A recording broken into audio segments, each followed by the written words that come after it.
Pete Wishart. Thank you very much, Mr Speaker. Can I thank Leader of the House for at least giving us the second part of our Easter break.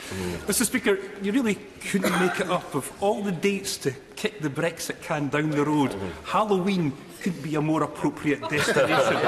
So can we therefore have a debate about something that this House is now supremely experienced in, horror and ghouls?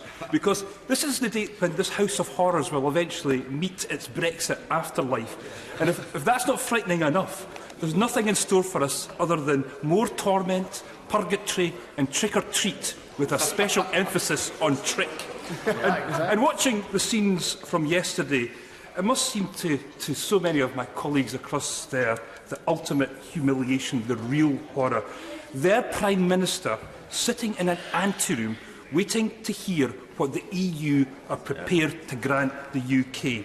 After telling us that we'd be out of the EU by the 29th of last month, after saying there would be no extension, after seeking to try and ensure a short extension, they are now obliged to contest the European parliamentary elections, elections in which they will undoubtedly be gubbed. If this has taken back control, Mr Speaker, can we not just go back to the good old days when we were just a bog-standard vassal state? Mr Speaker, we have been warned that this House should not waste this time that the EU has so generously granted us. So can the Leader of the House today detail how this time will be used much more productively and convince us that it won't be just more of the same repetitive and ultimately doomed agenda? No more of this my way or the highway, no more not listening, no more not compromising. Will there be a real attempt to work right across this House to engage with all parts of the UK to show that they're at least prepared to listen to others?